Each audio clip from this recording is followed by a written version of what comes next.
तो बच्चों आज हम देखने वाले हैं भौतिक गुणों के आधार पर जो आपको कार्बोहाइड्रेट होते हैं वो दो प्रकार के होते हैं। हमने आपको पिछले वीडियो में बताया था जब हमने चैप्टर का इंट्रोडक्शन दिया हुआ था। तो इस उस वीडियो में बताया था कि भौतिक गुणों के आधार पर और रासायनिक संरचना या फिर जल अपघटन के आधार पर जो आपको कार्बोहाइड्रेट होते हैं उनके प्रकार बताए थे। उनके प्रकारों के बारे में इस वीडियो में हम डिस्कस करेंगे, यानी कि सबसे पहले भौतिक गुणों के आधार पर कार्बोहाइड्रेट दो प्रकार के होते हैं उनके बारे में डिस्कस करेंगे। तो आपके जो दो प्रकार होते हैं, सबसे पहले होता है शर्करा, दूसरा होता है अशर्करा। तो इसके बारे में जानेंगे, इसका उदाहरण जानेंगे। ठीक, इसमें आपको पॉइंट वाइज लिखना है या फिर आप एक पूरी थ्योरी बनाकर लिख सकते हैं या फिर इस तरीके से पॉइंट बनाकर लिख सकते हैं। तो पॉइंट में आपको लिखना है, पहला पॉइंट कि ये रंगहीन ठोस कार्बोहाइड्रेट होते हैं, ये जल में विलेय होती है। दूसरा पॉइंट लिखना होता है कि ये जल में विलेय होती है, जो शर्करा होती है ये जल में विलेय होती है।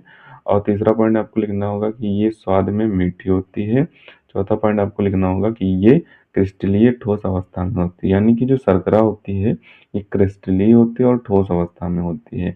उदाहरण में आपकी आ जाएगी ग्लूकोज, फ्रक्टोज, सुक्रोज, माल्टोज, ये आपकी शर्कराएं होती हैं। ठीक, तो इतने आपको उदाहरण में शर्कराएं लिख देनी है।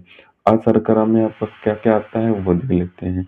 तो अशर्करा जो आपकी होती है वो स्वादहीन होती है, यानी कि जो अशर्करा में आपको पहला पॉइंट लिखना है वो लिखना है कि ये जो शर्करा होती है वो स्वादहीन होती है। अशर्करा में दूसरा पॉइंट आपको लिखना है कि ये जल में विलीन नहीं होती है। तीसरा पॉइंट लिखना होता है ये अक्रिस्टलीय ठोस अवस्था में होती है, यानी कि शर्करा के पूरा विपरीत ही आपको इसमें लिख देना है। चार पॉइंट लिखना चाहें तो आप चौथा पॉइंट लिख सकते हैं कि ये स्वाद में मीठी नहीं होती है। ठीक, ये चौथा पॉइंट लिख देंगे अगर आप।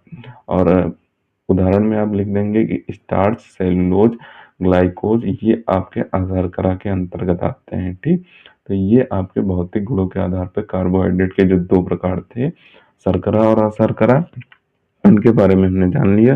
तो इसका आप ऊपर से स्क्रीनशॉट कर लेना, इसे आपको अच्छे तरीके से तैयार कर लेना है।